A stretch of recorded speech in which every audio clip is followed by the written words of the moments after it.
Okay, here we go. Hour number 2. I'm going to talk to a friend and colleague and Morgellons sufferer of many, many years. Gosh, it's got to be getting close to 20 now. Cliff Mickelson, who has been with us for so many programs. Jan Smith, bless you, Jan, if you're listening, has the flu, which is a terrible thing, especially for someone who's fighting Morgellons. And the real problem and the reason for tonight's program is the latest abomination. I run out of words. How do you describe something so outrageous, so incredibly disgusting and vile and inhuman as what the CDC has just done? We expected it. We expected it. The CDC has pronounced Morgellons non-existent. There's nothing there. It's amazing. Anyway, Cliff, can you hear me all right? Yes, I can, Jeff. It's good to hear your voice. How are things going?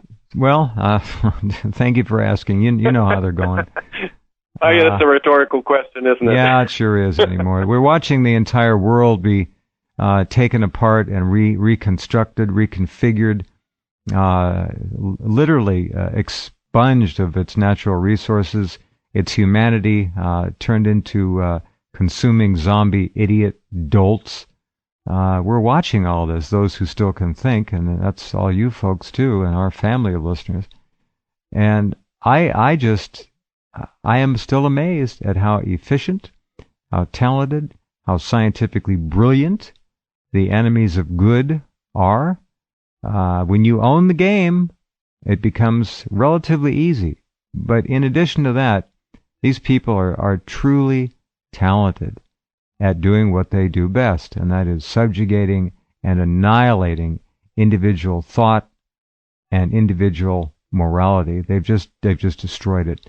The CDC issued a press release.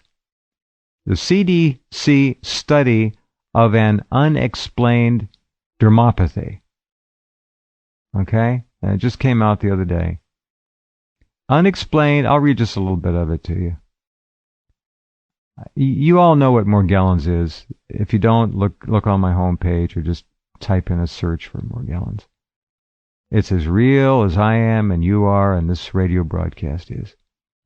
But the CDC, obviously a vital, connected part of the control apparatus, has decreed, and I quote, "Unexplained medical conditions can cause serious illness and disability among individuals, as well as demands on health care resources."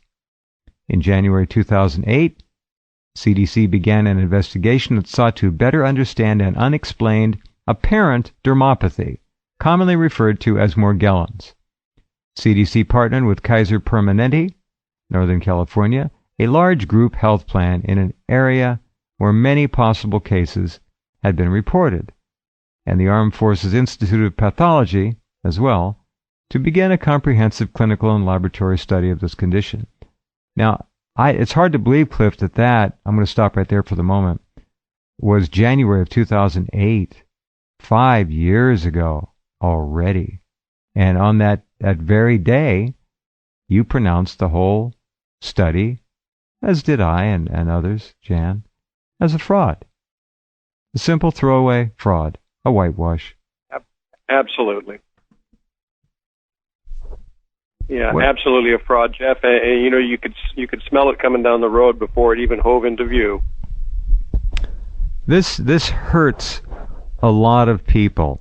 Let me read this a little bit more, and then we're going to do an update overview on where Morgellons is right now. The investigators contacted patients among Kaiser Permanente Northern California enrollees who had reported symptoms that included abnormal skin sensations or sores, along with the presence of fibers in the affected skin areas. Included among these patients were some who used the term Morgellons to describe their condition. The objective of the investigation was to identify any possible common cause or risk factors for the condition.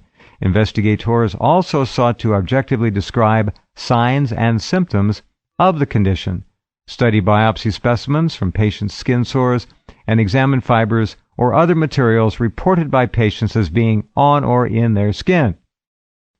Results of the study, published in blah, blah, blah, show this condition appears to be uncommon among a population representative of Northern California residents. Skin damage from the sun was the most common skin abnormality found, and no single underlying medical condition or infectious source was identified. Upon thorough analysis, most sores appeared to result from chronic scratching and picking without an underlying cause. The materials and fibers obtained from skin biopsy specimens were mostly cellulose, compatible with cotton fibers. Neuropsychological testing revealed a substantial number of study participants who scored highly in screening tests for one or more coexisting psychiatric or addictive conditions, including depression, somatic concerns, an indicator of preoccupation with health issues, and drug use. This comprehensive study of an unexplained apparent dermopathy demonstrated no infectious cause and no evidence of an environmental link. There was no indication that it would be helpful to perform additional testing for infectious diseases as a potential cause. Future efforts should focus on helping patients reduce their symptoms through careful attention to treatment of coexisting medical, including psychiatric conditions that might be contributing to their symptoms. How more insulting and abusive could it get? That's pretty insulting and abusive. The only thing it really tells us as people who know that this condition exists is that the CDC is a completely bankrupt and amoral organization. They're scientifically and morally bankrupt, and there's some question in my mind as to whether the CDC really exists, and I think a study needs to be made to determine whether or not they actually do exist. They may be just a figment of our imagination. Well, I understand what you're saying. It exists, but it exists only as a functionary of the control apparatus. That's all. That's it. Yeah, exactly, Jeff. Exactly. It is exactly that. And this is beneath contempt. This, and we knew this was coming. You and I have talked about this in the past, so it's not really a surprise to us. But what it really tells us is they're using a lot of phraseology, a lot of the same words that Morgellons patients have endured from the beginning. It's almost a verbatim indictment of all the slander that has ever been hurled against the Morgellons community. And it really says to me, what's going on here? What is it that they are so afraid of that they have to hide behind this mass of lies that they've engendered, they've created, at the risk of exposing themselves for the hacks that they really are to anyone who can see? It's just contemptible. I can't imagine, and I don't know how many programs we've done, how many programs have been done on this program itself, with people who have suffered and are suffering and will continue to suffer because there's no cure, there's no rectification of it. It's that once you have it, you have it, and yeah. It is quite communicable, but not always communicable. We can't directly vector it from person to person all the time. That's the perplexing part about it. We don't know what it is. Yes. We know it is absolutely fantastic when you look at the pictures and do the research online, see the videos of these fibers. Cotton doesn't move and reach for something. These fibers move. These fibers move. I will tell you straight away, I have seen Morgellons fibers on a slide, well, a piece of glass, move literally off the slide.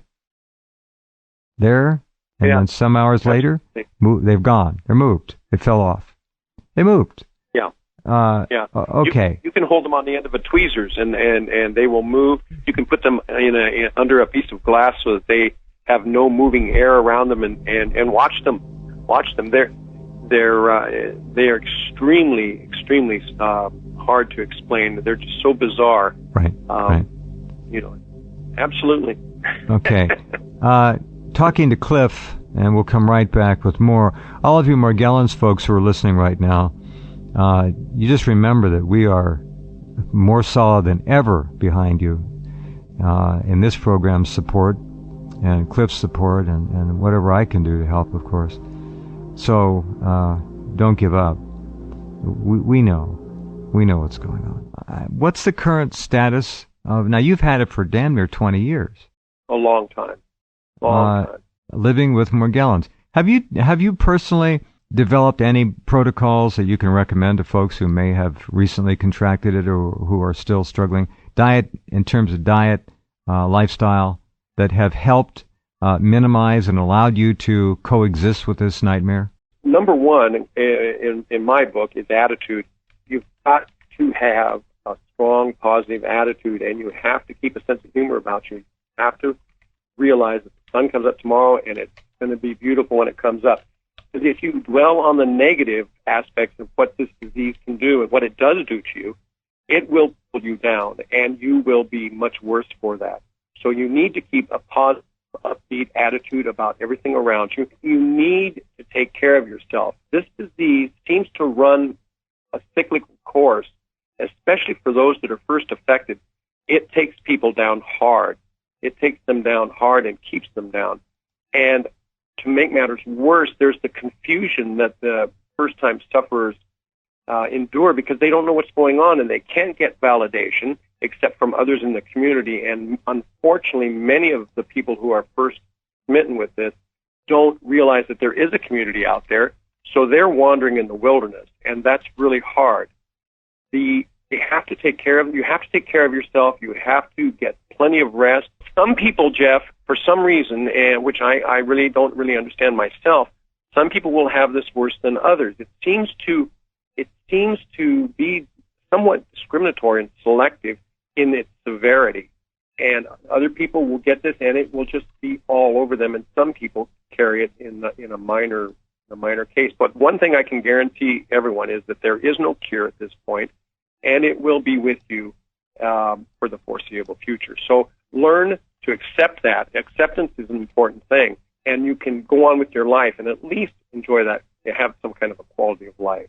We have said that. We've also watched the rather tragic underside of the Morgellons community at large, trying to make money off desperate people. Those people ought to be locked up. There are no cures, period. We've said that from day one. And maybe there's some things that can help clean the body, as Cliff said, but no, once you've got this, you've got it. Real simple. You've got it.